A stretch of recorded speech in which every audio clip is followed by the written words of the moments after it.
자, 그러면 이제 마지막 순서로서 이 총선 정당별 의석수 전망을 하도록 하겠습니다.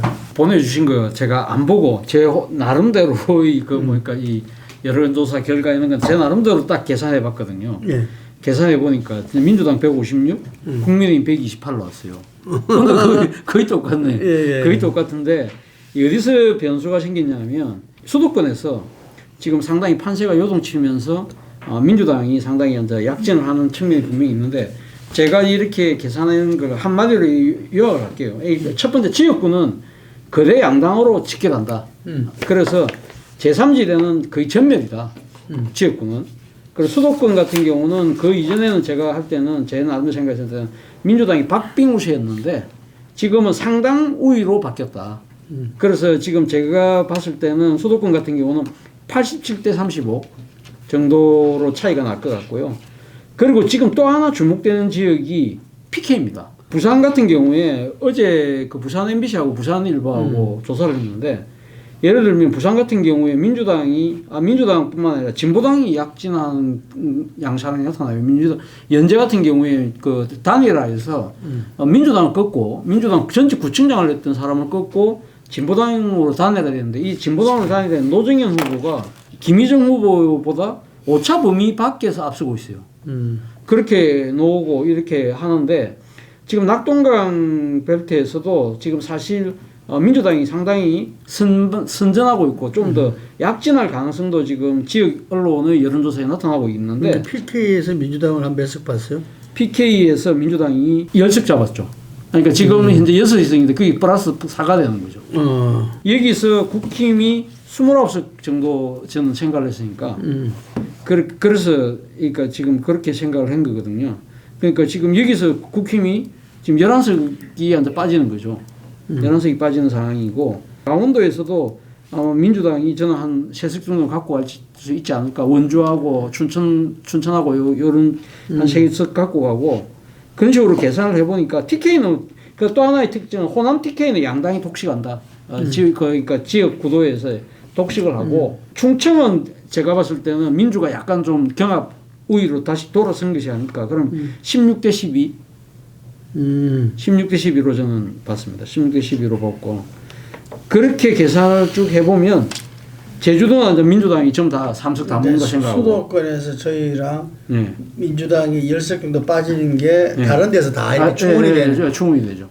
그렇게 해서 제가 150대 128인데 지금 문제는 지금 그러면 이런 민주당이 단독 과반이 되는데 근데 이미 지금 아까 제가 말씀드린 대로 이재명 리스크가 지금 저는 여전히 존재하고 있기 때문에 지금 아마 단독을 하더라도 156까지 자칫 잘못하면 못할 수도 있다. 이 6석이라는 건 얼마든지 변동 가능하기 때문에 일단은 제가 봤을 때는 지금 현재의 상황으로 간다고 한다면 큰 변수 없이 간다고 한다면 민주당이 단독 과반을 할 가능성이 저는 조심스럽게 예측을 했습니다. 네, 알겠습니다. 다음.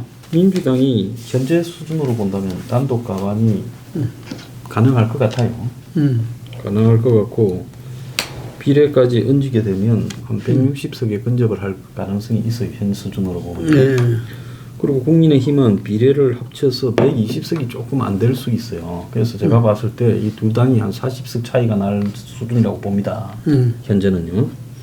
근데 이제 뭐 조국당이 한 10석 정도 듣고 가고 되면 비례대표를 전체적으로 봤을 때 이 상당히 좀 차이가 한 50석 정도 차이가 날 수 있어요. 여야의 비교가. 그러다 진보당 의석까지 포함하면 조금 더 날 수도 있겠죠. 그런데 이제 현재 상황에서 마지막에 이제 이 국민의힘이 아마 굉장히 보수 진영의 투표 참여를 독려하고 위기의식을 고조시킬 거라고 봐요. 그래서 이제 투표율이 좀 변수라고 그렇게 보고 있습니다. 그래서 투표율이 상당히 높은 투표율이면 저는 오히려 옛날에 보수가 투표가 낮으면 자기들 이길 거랬는데 투표율이 아주 높다면 제가 봤을 때 좀 유리할 거고요. 좀 더 나아지고 상황이 이거보다. 투표가 뭐 일상적으로 노멀하게 뭐 50% 후반이나 60% 초반 정도에 머물면 이번 선거는 상당히 국민의힘으로는 암울할 수 있다 이래 봅니다. 보통 여론조사에서 반대 투표했다가 몇 프로 나오죠? 저번에 우리가 조사했을 때 77%가 나왔는데 근데 이제 우리가 그 조사를 해보면 실제 반드시 투표하는 거에 한 4분의 3 난지 정도 나와요. 예. 그러니까 실제로 제가 볼 때는 한 60% 전후대에 따라서는 안 될 수도 있는 그런 정도예요. 아주 높게 전망될 때는 뭐 15%, 20%, 한 50% 전망될 때는 한 10% 이렇게 빼고 봅니다, 저희들. 그랬을 때는 이제 여건이 불리하다 이런 이야기죠. 오히려. 네, 더 높아야 된다. 네, 더 높아야 된다. 네. 자, 그다음 홍 소장님. 지금 폴리뉴스에서 126, 156 정리가 됐는데 제가 볼 때는 이 수치 사항보다도 실질적으로 국민의힘이 좀 더 불리할 겁니다. 예를 들어 각 지역별로 500명 조사했는 숫자 그걸 기준으로 했을 거예요. 그러나 그 사실은 통계표를 그걸 읽지 말고 반드시 투표하겠다는 층을 읽어보셔야 돼요. 대체적으로 지금 예를 들어서 40대 41에 나오거나 국민의힘 41, 민주당 39 정도 나오면은 반드시 투표층에 가면은 역전이 돼버립니다. 그러니까 1, 2%포인트 정도는 민주당에 더 그 점수를 고려해 줘야 돼요. 그렇게 해서 이거를 만약나 다시 짓게 하면은 민주당이 좀 더 늘어나고 국민의힘이 좀 더 줄어들 겁니다. 우리 황 소장님은 민주 160, 국힘 120 정도. 네, 그러니까 올해 그쪽으로 가버릴 거예요. 두 번째는 이제 응집력, 결집력 이야기를 하는데 3월 둘째 주 그때 뭐 조사해 보니까 국민의힘 지지자들의 평균 투표율이 국민의힘 지지자들이 국민 전체 평균하고 비슷하거나 0.1% 낮았어요. 국민의힘이 결집을 안 합니다. 근데 이제 5번에 하니까 국민 평균보다는 좀 더 올라갔는데 민주당 지지자들보다는 결집력이 낮아요. 그래서 지금 이 조사를 그런 것들을 감안해서 이제 통계적 그걸 보면은 실제 500명 전체보다도 그런 걸 감안하면은 이보다 더 떨어질 것이다. 그러면은 저는 여기도 부가 설명을 하는데 설명해서 국민의힘이 좀 더 어려질 거를 보는 이유가 뭐가면은 내가 노상 이야기했던 게 수도권 광역화 그거는 제가 말씀을 드렸어요. 충청까지. 예, 이제 충남과 강원, 충북 서부 지역. 사실 지금 현 정부에서 보수 이 영남 보수들은 정체성 문제에 대해서 굉장히 지금 혼란스럽기도 하고 의문을 가져요. 뭐가면은 5.18 문제예요. 윤석열 대통령도 후보 시절에 뭐 5.18 헌법 전문에 올리겠다 이거 한동훈 대표도 그 이야기를 했단 말입니다.